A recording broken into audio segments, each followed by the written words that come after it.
So, the RS3 then.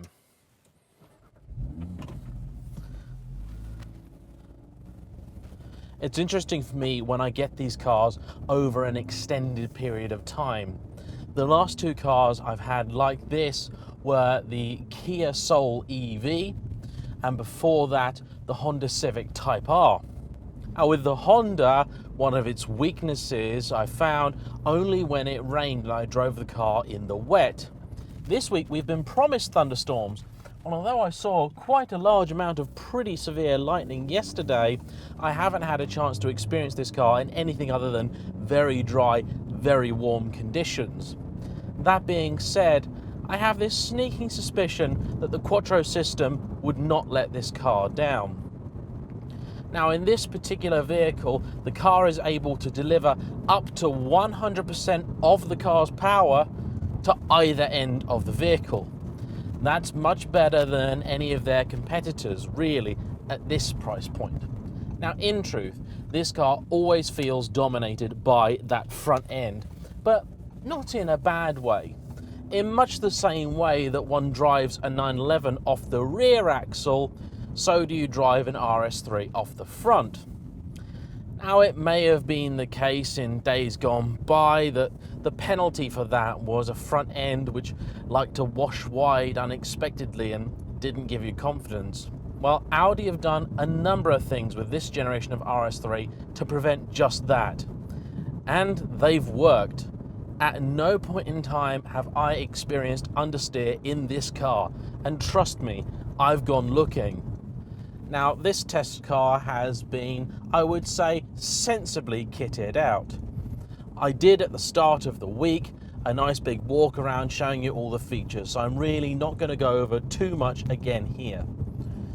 Suffice it to say, some highlights for me include the display screen up here, which I can make go away at the touch of a button, and the virtual cockpit. I would ordinarily say that I am not at all a fan of this modern style of digital display here. I have this fear that if you start to get dead pixels, it'll cost a fortune to replace, and I also just like traditional gauges. Having now spent some more time with the Audi, I'm actually rather growing to like this setup. It's very useful, and for the most part, pretty intuitive. You've got all sorts of displays down here, and my favorite is when you're trying to get somewhere and you're using sat-nav, you simply go into the map screen, hit the view button, and then your display here is dominated by a very large, easy to read map. It's great. Now, let's talk about some boring stuff, and let's get that out of the way first. Over the course of this long-term test, I have averaged 27.3 miles to the gallon. That, by the way, is across 730 miles so far. I expect by the time I'm done, I'll have completed just shy of 1,000 miles in this car. It's not the best mile muncher in the world, but it's perfectly capable. The seats are nice and comfy and soft, and the car has all the toys you could possibly want. You've got DAB, FM, Bluetooth, aux, whatever you want in the stereo, it's good. The Bang & Olufsen stereo system in here, which is part of the comfort and sound pack, it's alright. I've heard better, I've definitely heard worse. I tuned it a little bit, I felt that it needed a little more bass. Mids and treble were perfectly acceptable out of the box, but I felt that it needed a little bit more thump, which I was kind of surprised by because my experience of B&O systems is actually often the opposite, that they tend to have a little bit too much thump and need turning down in that regard. So, but that's very much personal preference. There's plenty of people out there for whom I accept you really don't give two hoots about the sound system. What you care about is this car's performance.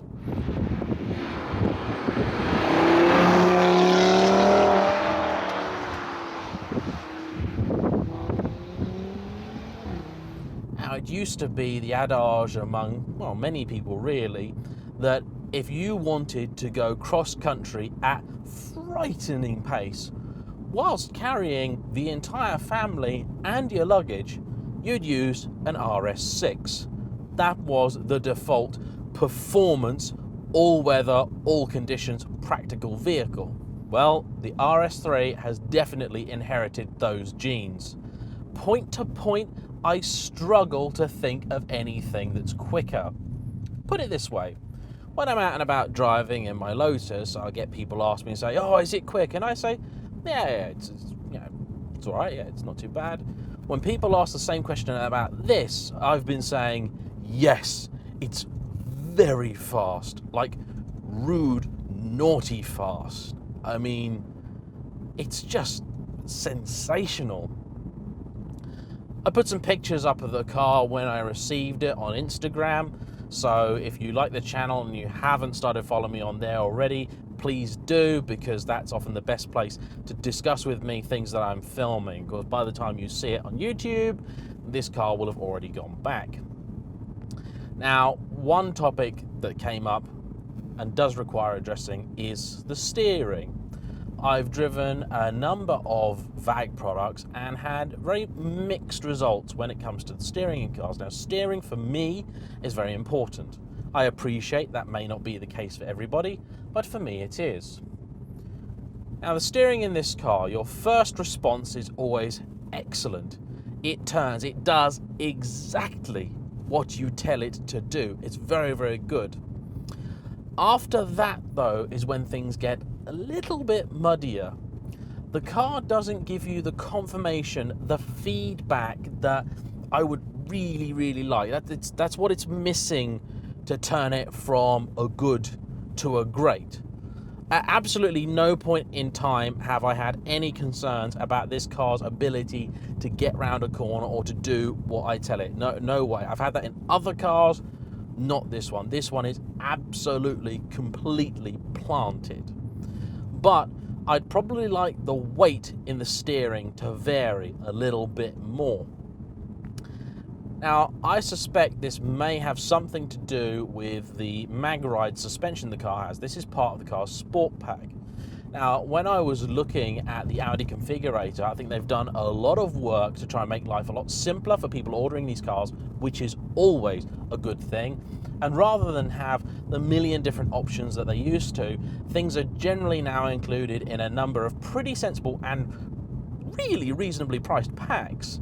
So the Sport Pack, which consists of the sports exhaust, mag ride, and the tyre pressure monitor system, that's £1,700. That's not bad.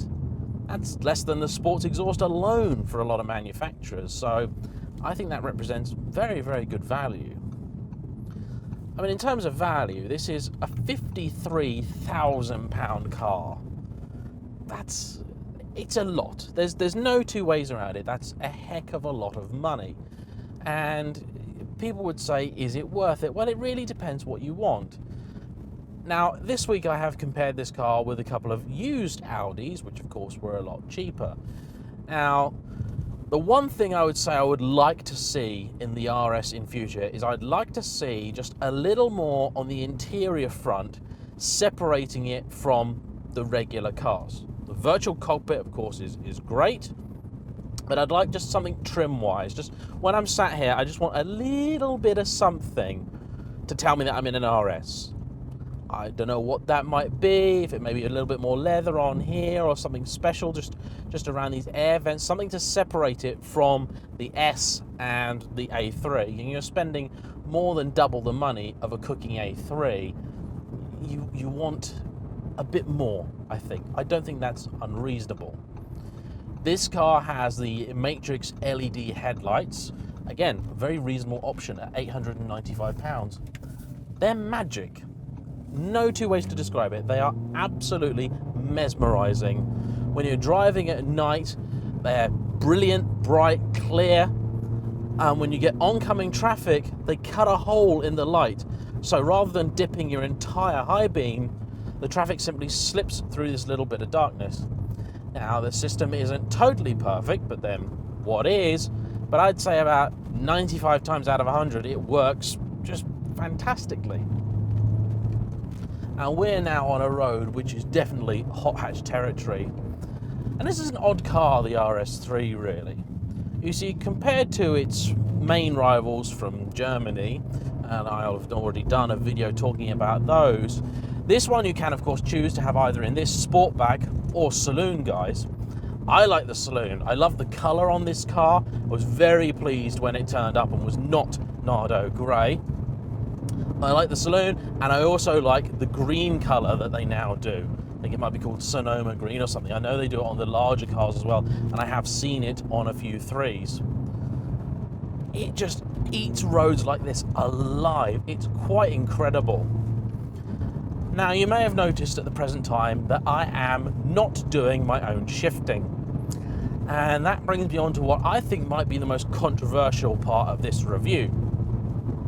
Now, ordinarily, I'm all for growing my own gears, especially when driving in a sporty fashion.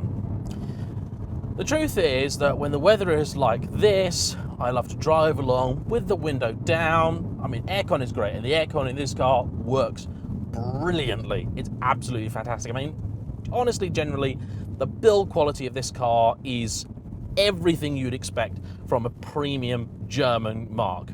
The only rattles in here at the minute are my camera gear. I haven't really heard a squeak out of this thing at all. It's been fantastic in that regard. But Audi, like all manufacturers now, of course, have to abide by the new set of rules, the WLTP, which is a worldwide thing, not an EU thing as I had previously thought. Now, this is a set of rules which dictates an awful lot of stuff, from fuel economy ratings, CO2 ratings, and also stuff like noise. So you may have already noticed that exhaust valve buttons are being dropped from cars. Well, that's because they've got tired of automakers getting around those pesky noise regulations by fitting switches. So that's gone. And a couple of people that I've had passenger in this car have noted that it sounds a little bit quieter than its predecessor. Now, from in the cab, it sounds absolutely great, and that 5-cylinder engine is really, really sweet. Honestly, I'm also glad to have driven one because it now allows me to complete my top trump set. I have now ridden or driven vehicles with 1, 2, 3, 4, 5, 6, 8, 10, and 12 cylinders, which is nice.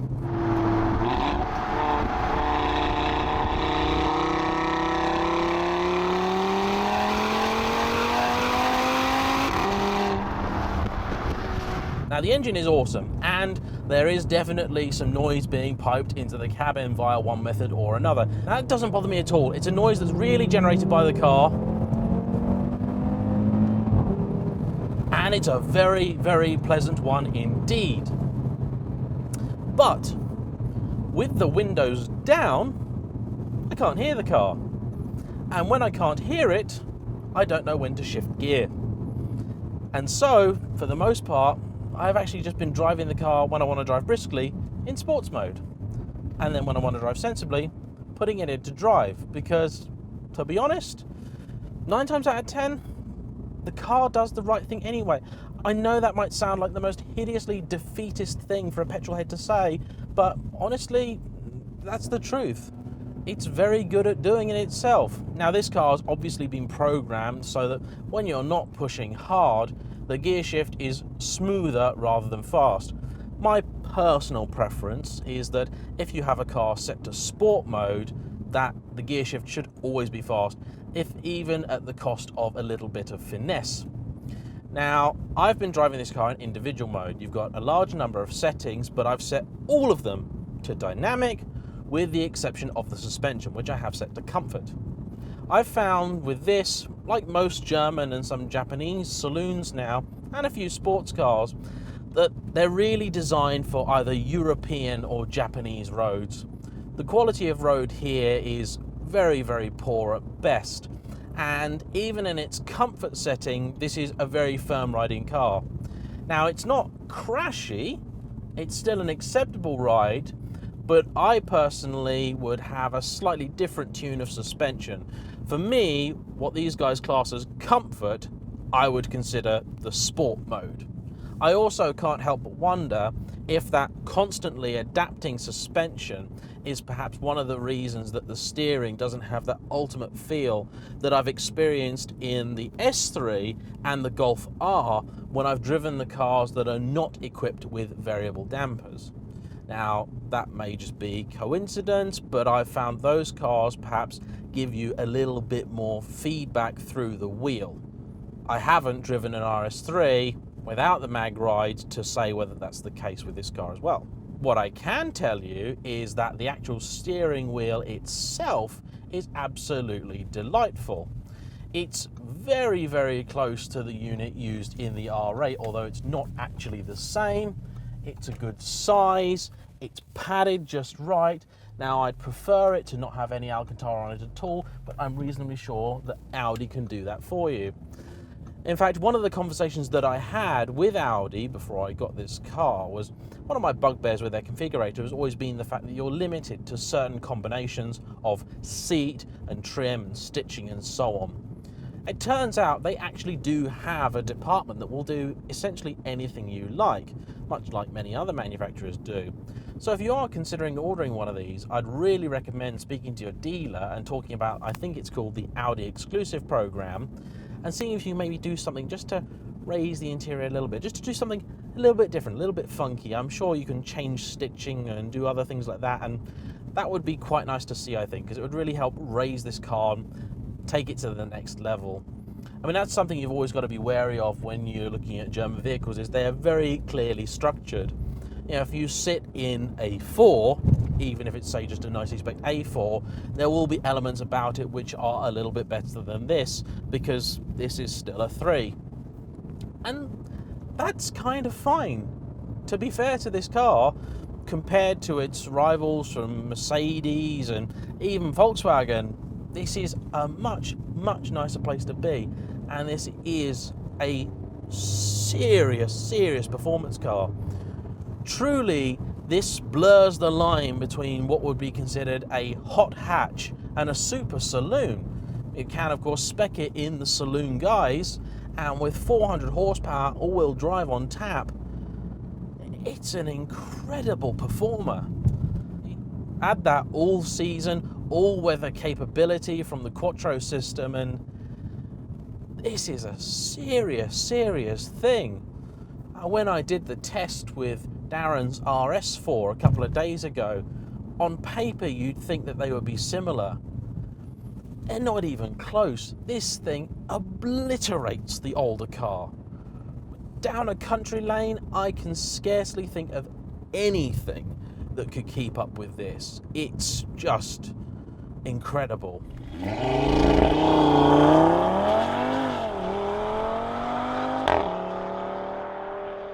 Should you buy one? Well, what do you need?